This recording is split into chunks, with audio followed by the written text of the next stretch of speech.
50 రూపాయలు కాగా వృద్ధి రేటు 9.6%. దేశ తలసరి ఆదాయం 2,05,579 రూపాయలు కాగా వృద్ధి రేటు 8.8%.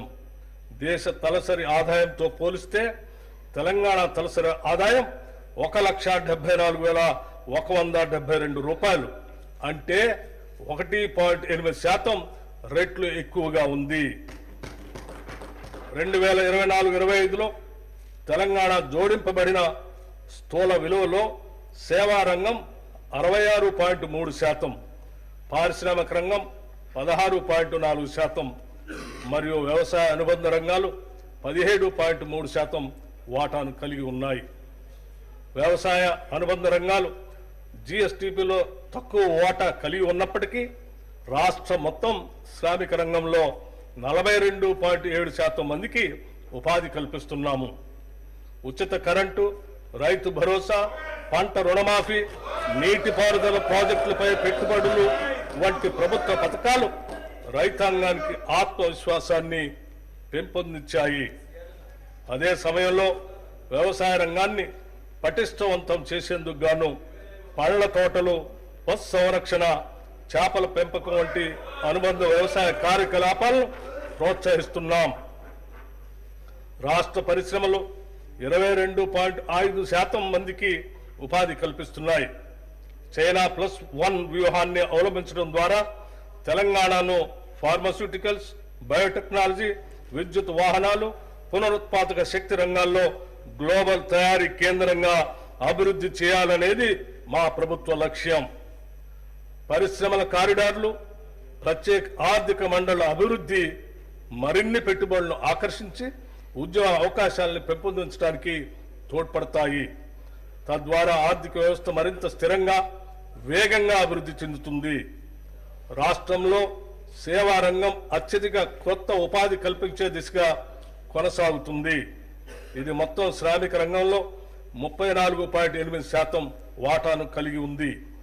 హైదరాబాద్ నగరం ఐటీ రంగంలో అగ్రగామిగా, ముఖ్యంగా సాఫ్ట్వేర్ సేవలు, ఫిన్టెక్, లాజిస్టిక్, పర్యాటక వంటి రంగాలలో ఉపాధి వృద్ధికి ప్రధానంగా దోహదపడుతుంది.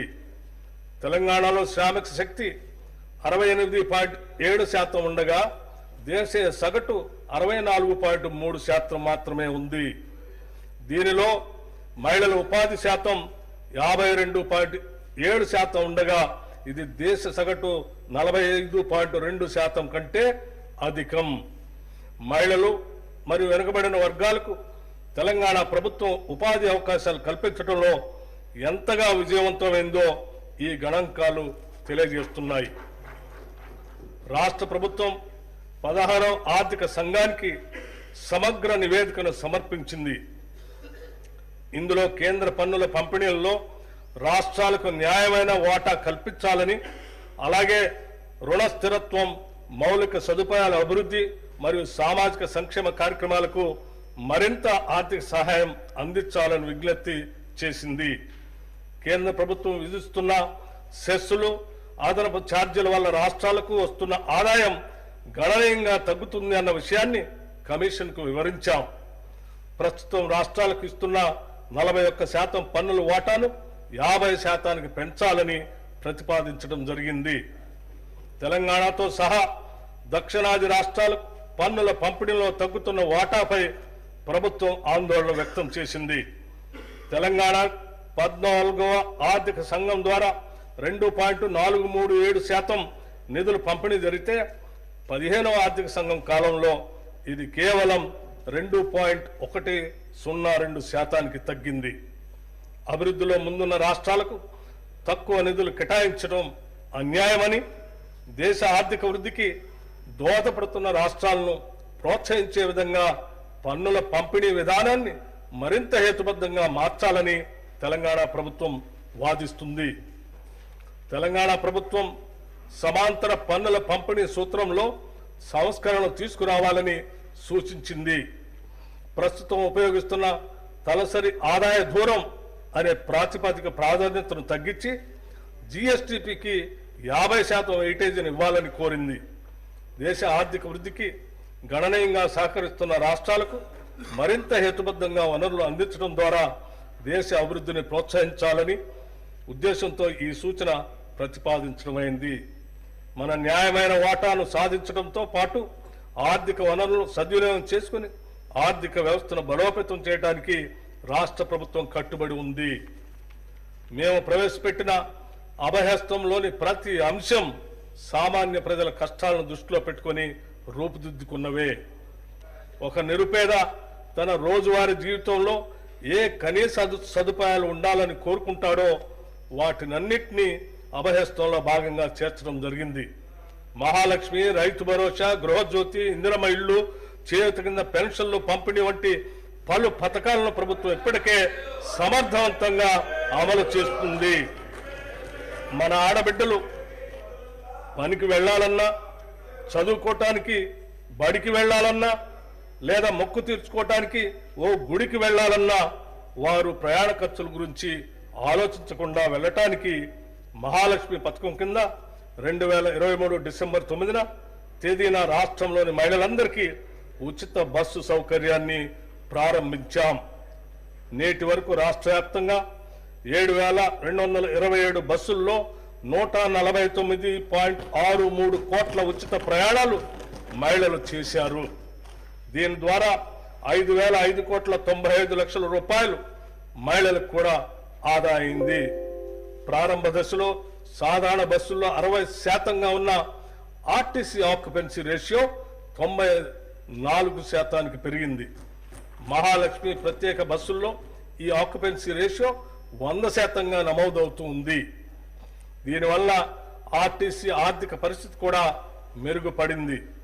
బస్సుల సంఖ్యను పెంచడమే కాకుండా 6,400 మంది ఉద్యోగులను ఇప్పటికే అదనంగా నియమించడం జరిగింది. ప్రభుత్వం ఈ పథకం అమలుకు ఆర్టీసీకి క్రమం తప్పకుండా నిధులు చెల్లిస్తూ ఉంది.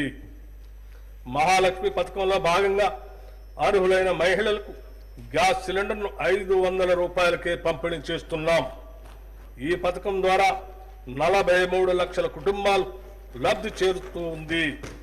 లబ్ధిదారులు ఉపయోగించిన సిలిండర్లకు సబ్సిడీ కింద రాష్ట్ర ప్రభుత్వం 433,20,00,000 రూపాయలు చెల్లించింది. గృహజ్యోతి పథకం కింద 200 యూనిట్లకు లోబడి విద్యుత్తును వినియోగిస్తున్న వారికి ఉచిత విద్యుత్తుని అందిస్తున్నాము. ఈ పథకం కింద 50 లక్షల కుటుంబాలు లబ్ధి పొందుతున్నాయి.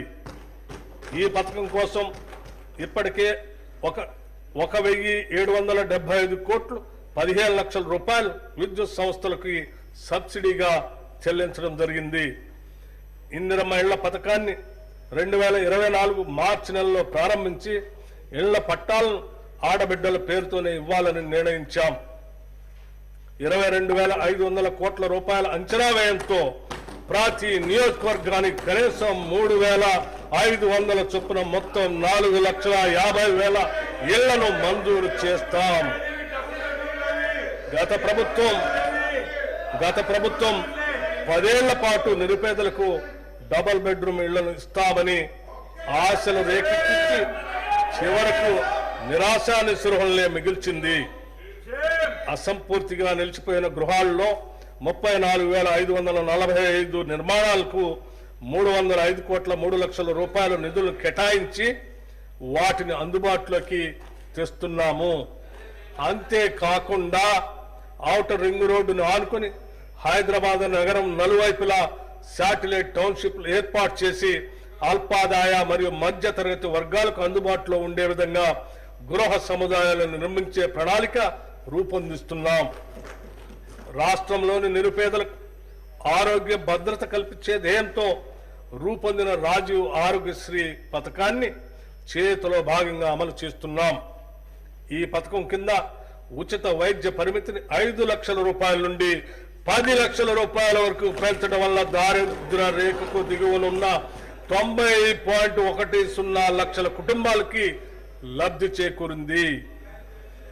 వైద్య వ్యయ పరిమితిని పెంచడంతో పాటు ఆరోగ్యశ్రీ పరిధిలోకి వచ్చే 1,375 వైద్య చికిత్సల ధరలను కూడా 20% పెంచాం.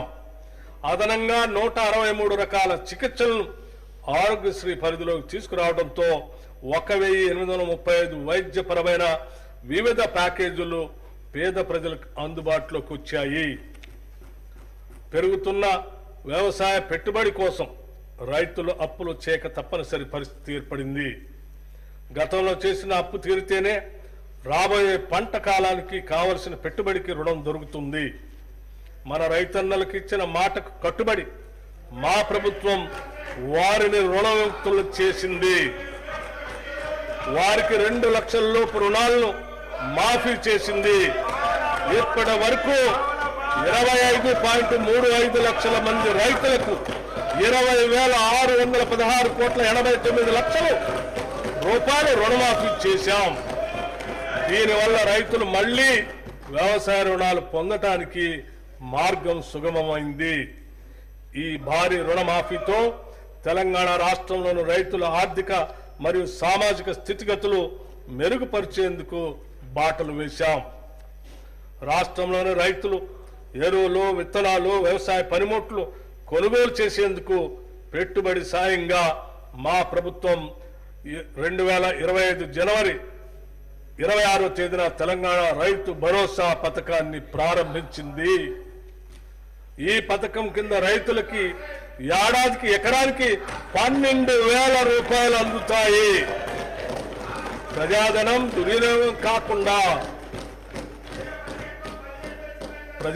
దుర్వినియోగం కాకుండా అవకతవకలకు అడ్డుకట్ట వేసి సాగుకు యోగ్యమైన భూములన్నింటికీ రైతు భరోసా అందిస్తున్నాం. క్షేత్రస్థాయిలో సర్వే చేసి గ్రామ సభల్లో ధృవీకరించి సాగుకు యోగ్యం కాని భూమిని గుర్తించడం ద్వారా ఈ వృధాన్ని అరికట్టాము. రైతు భరోసా పథకానికి 18,000 కోట్ల రూపాయలు ఈ బడ్జెట్ లో ప్రతిపాదిస్తున్నాము. భూమి లేని వ్యవసాయ కూలీలు ఉపాధి దొరకని రోజుల్లో పస్తులుండే దీనస్థితి నుండి వారిని కాపాడేందుకు ఇందిరమ్మ ఆత్మీయ భరోసా పథకాన్ని అమలు పరుస్తామని ఎన్నికల్లో చేసిన వాగ్దానానికి అనుగుణంగా సంవత్సరానికి ప్రతి వ్యవసాయ కూలీ కుటుంబానికి 12,000 రూపాయలు చెల్లించే బృహత్తర పథకాన్ని అమలు చేస్తున్నాం. రాష్ట్ర రైతుల నుండి కొనుగోలు చేసే సన్న ధాన్యానికి ప్రతి క్వింటాలకు 500 రూపాయల చొప్పున అదనపు ప్రోత్సాహాన్ని చెల్లిస్తున్నాం. దీనివల్ల రాష్ట్రంలో సన్న రకాల వరి సాగు గణనీయంగా పెరిగింది. గత ఖరీఫ్తో పోల్చినప్పుడు సన్న వడ్ల సాగు 25 లక్షల ఎకరాల నుండి 40 లక్షల ఎకరాలకు పెరిగింది. మా ప్రభుత్వం ఇస్తున్న బోనస్ మరియు ప్రతి చివర వడ్ల గింజ కూడా కొంటామని మేము చేసిన వాగ్దానమే దీనికి ప్రత్యక్ష కారణం. ఫలితంగా రైతులకు చక్కని గిట్టుబాటు ధర లభిస్తున్నది. ఖరీఫ్ సీజన్లో సన్న వడ్లు పండించిన రైతులకి 1,206 కోట్ల 44 లక్షల కోట్ల రూపాయల బోనస్ చెల్లించడం జరిగింది. రైతుల సౌకర్యార్థం 2024-25 ఖరీఫ్ సీజన్లో 8,332 ధాన్యం కొనుగోలు కేంద్రాలను ఏర్పాటు చేసి వారికి ఎటువంటి ఇబ్బందులు లేకుండా చేశాం.